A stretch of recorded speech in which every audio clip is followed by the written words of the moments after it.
Chapter 23 Dr. SCWARD's Diary. 3 October. The time seemed terribly long whilst we were waiting for the coming of Godalming and Quincy Morris. The professor tried to keep our minds active by using them all the time. I could see his beneficent purpose by the side glances which he threw from time to time at Harker. The poor fellow is overwhelmed in a misery that is appalling to see. Last night he was a frank, happy-looking man, with strong, youthful face, full of energy, and with dark brown hair. Today he is a drawn, haggard old man, whose white hair matches well with the hollow, burning eyes and grief-written lines of his face. His energy is still intact. In fact, he is like a living flame. This may yet be his salvation, for, if all go well, it will tide him over the despairing period. He will then, in a kind of way, wake again to the realities of life. Poor fellow, I thought my own trouble was bad enough, but his... The professor knows this well enough, and is doing his best to keep his mind active. What he has been saying was, under the circumstances, of absorbing interest. So well as I can remember, here it is. I have studied, over and over again since they came into my hands, all the papers relating to this monster, and the more I have studied, the greater seems the necessity to utterly stamp him out. All through there are signs of his advance, not only of his power, but of his knowledge of it. As I learned from the researches of my friend Arminus of Budapest, he was in life a most wonderful man. Soldier, statesman, and alchemist, which latter was the highest development of the science knowledge of his time. He had a mighty brain, a learning beyond compare, and a heart that knew no fear and no remorse. He dared even to attend the scholaments, and there was no branch of knowledge of his time that he did not essay. Well, in him the brain powers survived the physical death, though it would seem that memory was not all complete. In some faculties of mind he has been, and is, only a child, but he is growing, and some things that were childish at the first are now of man's stature. He is experimenting and doing it well, and if it had not been that we have crossed his path he would be yet, he may be yet if we fail, the father or furtherer of a new order of beings, whose road must lead through death, not life. Harker groaned and said, "And this is all arrayed against my darling, but how is he experimenting? The knowledge may help us to defeat him." He has all along, since his coming, been trying his power, slowly but surely. That big child brain of his is working. Well for us, it is, as yet, a child brain, for had he dared, at the first, to attempt certain things he would long ago have been beyond our power. However, he means to succeed, and a man who has centuries before him can afford to wait and to go slow. Festina Lent may well be his motto. "I fail to understand," said Harker wearily. "Oh, do be more plain to me. Perhaps grief and trouble are dulling my brain." The professor laid his hand tenderly on his shoulder as he spoke. "Ah, my child, I will be plain. Do you not see how, of late, this monster has been creeping into knowledge experimentally? How he has been making use of the Zarfagus patient to effect his entry into friend John's home? For your vampire, though in all afterwards he can come when, and how he will, must at the first make entry only when asked thereto by an inmate. But these are not his most important experiments. Do we not see how at the first all these so great boxes were moved by others? He knew not then but that must be so, but all the time that so great child brain of his was growing, and he began to consider whether he might not himself move the box. So he began to help, and then, when he found that this be all right, he try to move them all alone. And so he progress, and he scatter these graves of him, and none but he know where they are hidden. He may have intend to bury them deep in the ground, so that he only use them in the night, or at such time as he can change his form, they do him equal well, and none may know these are his hiding place. But my child, do not despair, this knowledge come to him just too late. Already all of his lairs but one be sterilized as for him, and before the sunset this shall be so. Then he have no place where he can move and hide. I delayed this morning that so we might be sure. Is there not more at stake for us than for him? Then why we not be even more careful than him? By my clock it is 1 hour, and already, if all be well, friend Arthur and Quincy are on their way to us. Today is our day, and we must go sure if slow and lose no chance. See, there are 5 of us when those absent ones return." Whilst he was speaking, we were startled by a knock at the hall door, the double postman's knock of the telegraph boy. We all moved out to the hall with one impulse, and Van Helsing, holding up his hand to us to keep silence, stepped to the door and opened it. The boy handed in a dispatch. The professor closed the door again, and after looking at the direction, opened it and read aloud. Look out for D. He has just now, 12:45, come from Carfax hurriedly and hastened towards the south. He seems to be going the round and may want to see you. Mina. There was a pause, broken by Jonathan Harker's voice. Now, God be thanked, we shall soon meet. Van Helsing turned to him quickly and said, God will act in his own way and time. Do not fear, and do not rejoice as yet, for what we wish for at the moment may be our undoings. I care for nothing now, he answered hotly, except to wipe out this brute from the face of creation. I would sell my soul to do it. Oh, hush, hush, my child, said Van Helsing. God does not purchase souls in this wise, and the devil, though he may purchase, does not keep faith. But God is merciful and just, and knows your pain and your devotion to that dear Madam Mina. Think you how her pain would be doubled did she but hear your wild words? Do not fear any of us, we are all devoted to this cause, and today shall see the end. The time is coming for action. Today this vampire is limit to the powers of man. Until sunset he may not change. It will take him time to arrive here. See, it is 20 minutes past 1, and there are yet some times before he can hither come, be he never so quick. What we must hope for is that my Lord Arthur and Quincy arrive first. About half an hour after we had received Mrs. Harker's telegram, there came a quiet, resolute knock at the hall door. It was just an ordinary knock, such as is given hourly by thousands of gentlemen, but it made the professor's heart and mine beat loudly. We looked at each other, and together moved out into the hall. We each held ready to use our various armaments, the spiritual in the left hand, the mortal in the right. Van Helsing pulled back the latch, and holding the door half open, stood back, having both hands ready for action. The gladness of our hearts must have shone upon our faces when on the step, close to the door, we saw Lord Godalming and Quincy Morris. They came quickly in and closed the door behind them, the former saying, as they moved along the hall, It is all right. We found both places, 6 boxes in each, and we destroyed them all. Destroyed? Asked the professor. For him. We were silent for a minute, and then Quincy said, There's nothing to do but to wait here. If, however, he doesn't turn up by 5 o'clock, we must start off, for it won't do to leave Mrs. Harker alone after sunset. He will be here before long now, said Van Helsing, who had been consulting his pocketbook. Nota bene, in Madam's telegram he went south from Carfax. That means he went across the river, and he could only do so at slack of tide, which should be something before 1 o'clock. That he went south has a meaning for us. He is as yet only suspicious, and he went from Carfax first to the place where he would suspect interference least. You must have been at Bermondsey only a short time before him. That he is not here already shows that he went to Mile End next. This took him some time, for he would then have to be carried over the river in some way. Believe me, my friends, we shall not have long to wait now. We should have ready some plan of attack so that we may throw away no chance. Hush, there is no time now. Have all your arms. Be ready. He held up a warning hand as he spoke, for we all could hear a key softly inserted in the lock of the hall door. I could not but admire, even at such a moment, the way in which a dominant spirit asserted itself. In all our hunting parties and adventures in different parts of the world, Quincy Morris had always been the one to arrange the plan of action, and Arthur and I had been accustomed to obey him implicitly. Now, the old habit seemed to be renewed instinctively. With a swift glance around the room, he at once laid out our plan of attack, and without speaking a word, with a gesture, placed us each in position. Van Helsing, Harker, and I were just behind the door, so that when it was opened the professor could guard it whilst we two stepped between the incomer and the door. Godalming behind, and Quincy in front stood just out of sight ready to move in front of the window. We waited in a suspense that made the seconds pass with nightmare slowness. The slow, careful steps came along the hall. The Count was evidently prepared for some surprise. At least he feared it. Suddenly, with a single bound, he leaped into the room, winning a way past us before any of us could raise a hand to stay him. There was something so panther-like in the movement, something so unhuman, that it seemed to sober us all from the shock of his coming. The first to act was Harker, who, with a quick movement, threw himself before the door leading into the room in the front of the house.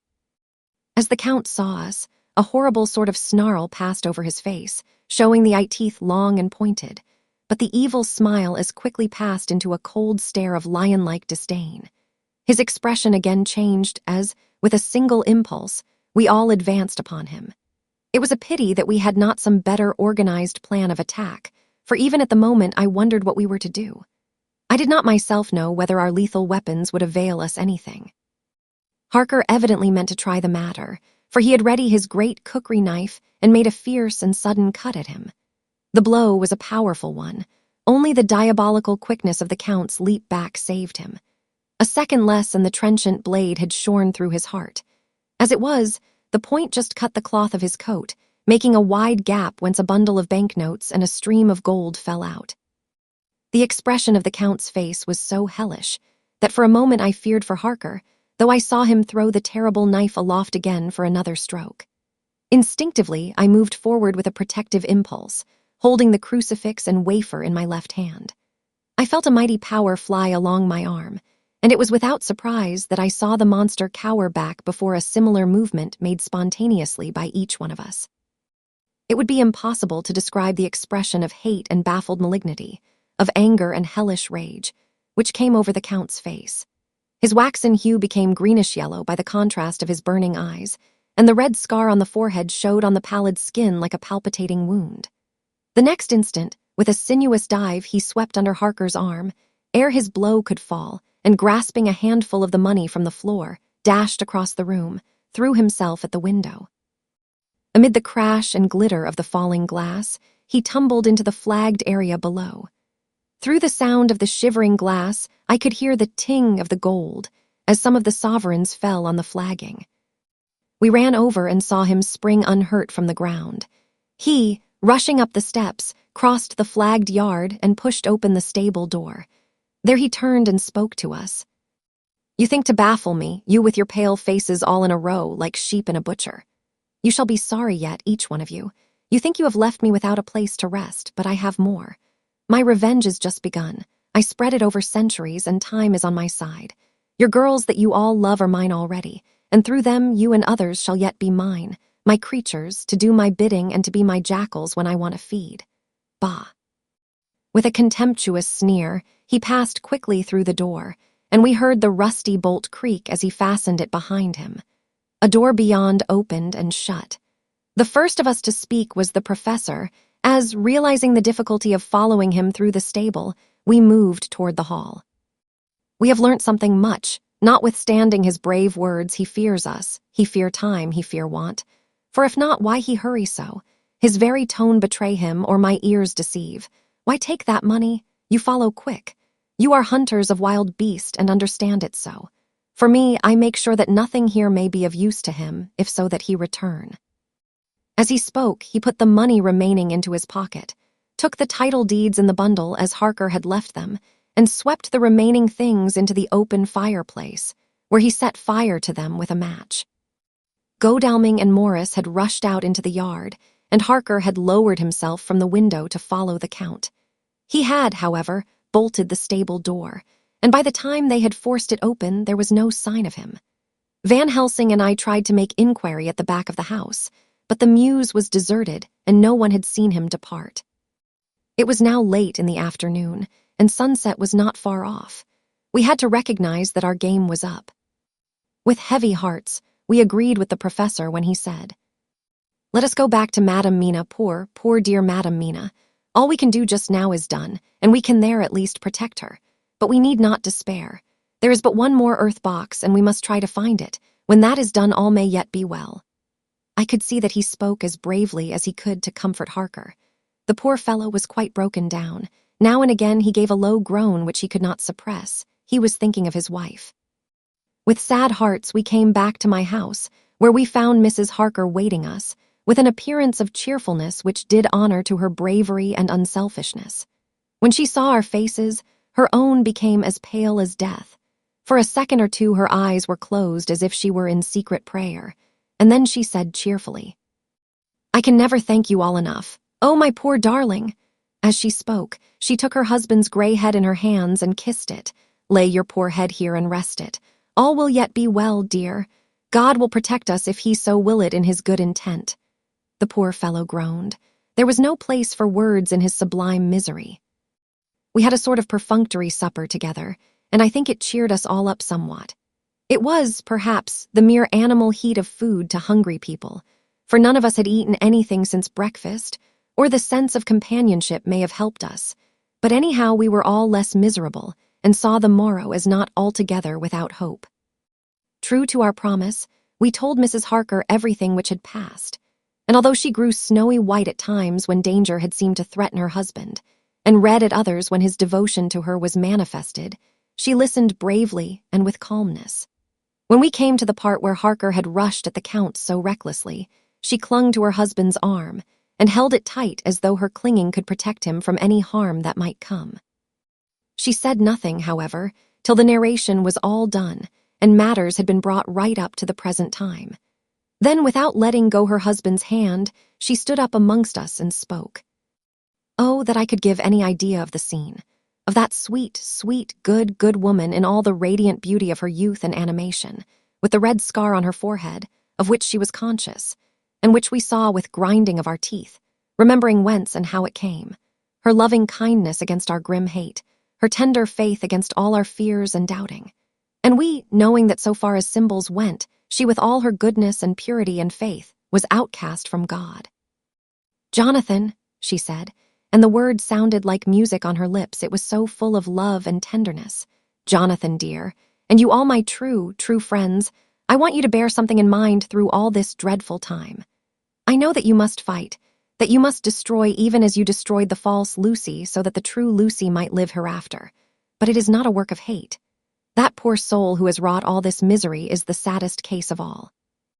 Just think what will be his joy when he, too, is destroyed in his worser part, that his better part may have spiritual immortality. You must be pitiful to him, too, though it may not hold your hands from his destruction." As she spoke, I could see her husband's face darken and draw together, as though the passion in him were shriveling his being to its core. Instinctively, the clasp on his wife's hand grew closer, till his knuckles looked white. She did not flinch from the pain which I knew she must have suffered, but looked at him with eyes that were more appealing than ever. As she stopped speaking, he leaped to his feet, almost tearing his hand from hers as he spoke. "May God give him into my hand, just for long enough to destroy that earthly life of him which we are aiming at. If beyond it I could send his soul for ever and ever to burning hell, I would do it." Oh, hush, in the name of the good God. Don't say such things, Jonathan, my husband, or you will crush me with fear and horror. Just think, my dear, I have been thinking all this long day of it that, perhaps, some day, I too may need such pity, and that some other like you, and with equal cause for anger, may deny it to me. Oh, my husband. My husband, indeed I would have spared you such a thought had there been another way. But I pray that God may not have treasured your wild words, except as the heartbroken wail of a very loving and sorely stricken man. Oh, God, let these poor white hairs go in evidence of what he has suffered, who all his life has done no wrong, and on whom so many sorrows have come. We men were all in tears now. There was no resisting them, and we wept openly. She wept, too, to see that her sweeter counsels had prevailed. Her husband flung himself on his knees beside her, and putting his arms round her, hid his face in the folds of her dress. Van Helsing beckoned to us, and we stole out of the room, leaving the two loving hearts alone with their God. Before they retired, the professor fixed up the room against any coming of the vampire, and assured Mrs. Harker that she might rest in peace. She tried to school herself to the belief, and manifestly for her husband's sake, tried to seem content. It was a brave struggle, and was, I think and believe, not without its reward. Van Helsing had placed at hand a bell which either of them was to sound in case of any emergency. When they had retired, Quincy, Godalming, and I arranged that we should sit up, dividing the night between us, and watch over the safety of the poor stricken lady. The first watch falls to Quincy, so the rest of us shall be off to bed as soon as we can. Godalming has already turned in, for his is the second watch. Now that my work is done, I, too, shall go to bed. Jonathan Harker's journal. 3-4 October, close to midnight. I thought yesterday would never end. There was over me a yearning for sleep, in some sort of blind belief that to wake would be to find things changed, and that any change must now be for the better. Before we parted, we discussed what our next step was to be, but we could arrive at no result. All we knew was that one earth box remained, and that the Count alone knew where it was. If he chooses to lie hidden, he may baffle us for years, and in the meantime, the thought is too horrible, I dare not think of it even now. This I know, that if ever there was a woman who is all perfection, that one is my poor wronged darling. I love her 1,000 times more for her sweet pity of last night, a pity that made my own hate of the monster seem despicable. Surely God will not permit the world to be the poorer by the loss of such a creature. This is hope to me. We are all drifting reefwards now, and faith is our only anchor. Thank God, Mina is sleeping and sleeping without dreams. I fear what her dreams might be like. With such terrible memories to ground them in, she has not been so calm within my seeing since the sunset. Then, for a while, there came over her face a repose which was like spring after the blasts of March. I thought at the time that it was the softness of the red sunset on her face, but somehow now I think it has a deeper meaning.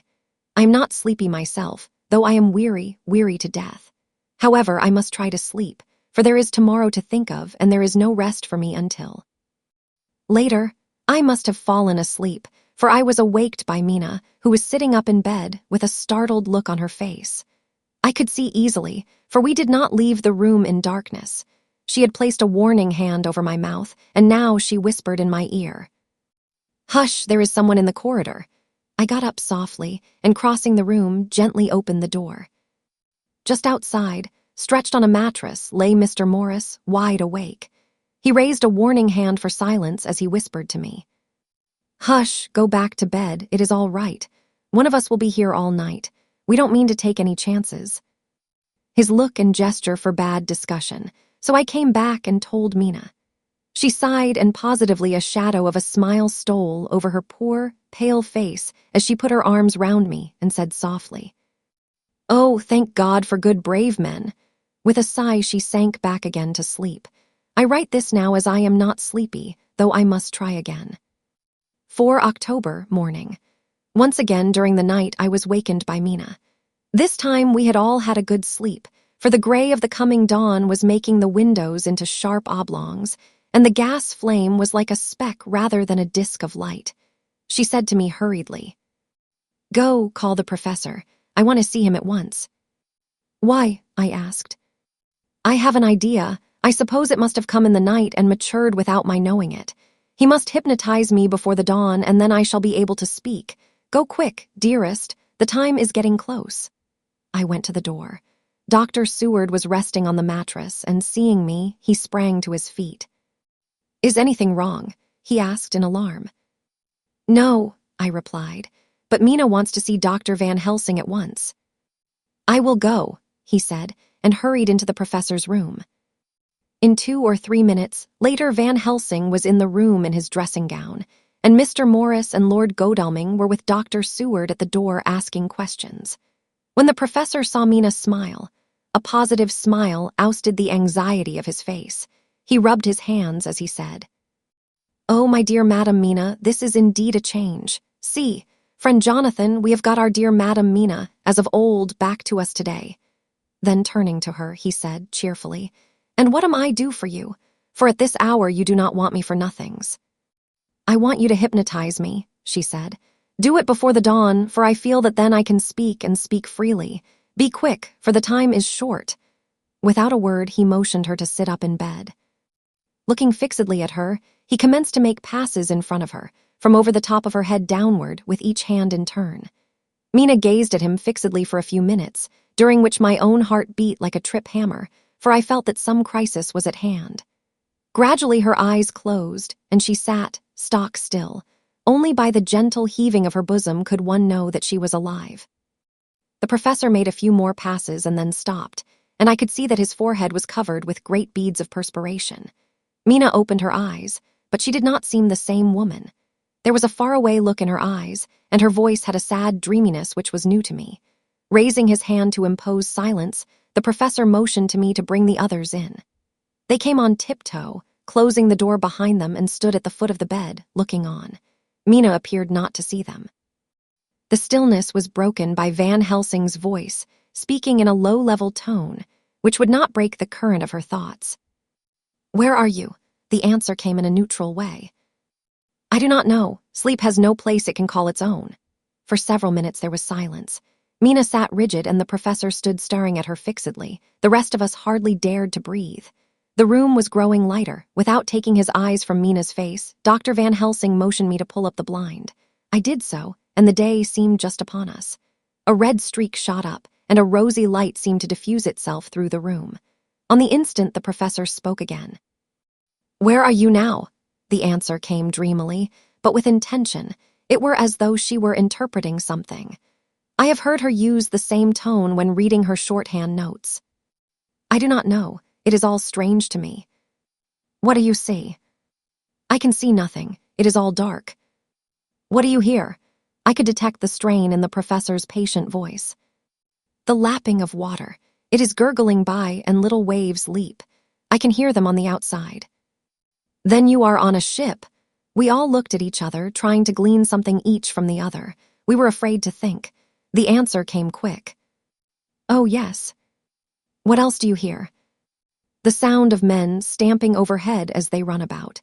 There is the creaking of a chain, and the loud tinkle as the check of the capstan falls into the rashit." "What are you doing?"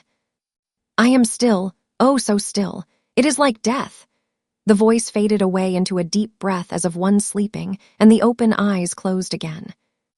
By this time the sun had risen, and we were all in the full light of day.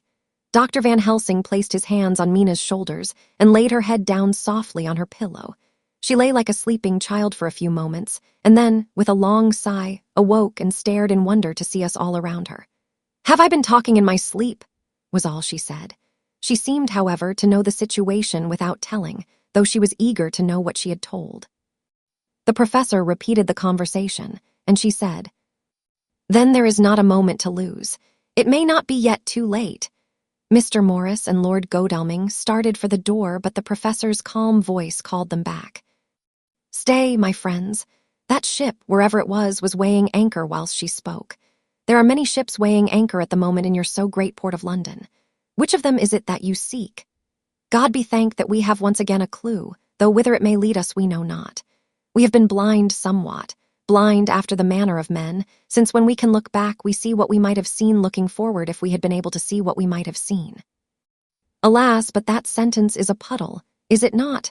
We can know now what was in the Count's mind when he seized that money, though Jonathan's so fierce knife put him in the danger that even he dread. He meant escape. Hear me, escape. He saw that with but one earth box left. And a pack of men following like dogs after a fox, this London was no place for him. He have take his last earth box on board a ship and he leave the land. He think to escape, but no, we follow him. Tally-ho. As friend Arthur would say when he put on his red frock, our old fox is wily, oh so wily, and we must follow with wile. I too am wily and I think his mind in a little while. In meantime we may rest and in peace, for there are waters between us which he do not want to pass, and which he could not if he would, unless the ship were to touch the land, and then only at full or slack tide. See, and the sun is just rose, and all day to sunset is to us. Let us take bath and dress, and have breakfast which we all need, and which we can eat comfortably since he be not in the same land with us." Mina looked at him appealingly as she asked, "But why need we seek him further, when he is gone away from us?" He took her hand and patted it as he replied, "Ask me nothings as yet. When we have breakfast, then I answer all questions." He would say no more, and we separated to dress. After breakfast, Mina repeated her question. He looked at her gravely for a minute, and then said sorrowfully, "Because, my dear, dear Madam Mina, now more than ever must we find him, even if we have to follow him to the jaws of hell." She grew paler as she asked faintly, "Why?" "Because," he answered solemnly, "he can live for centuries and you are but mortal woman. Time is now to be dreaded, since once he put that mark upon your throat." I was just in time to catch her, as she fell forward in a faint.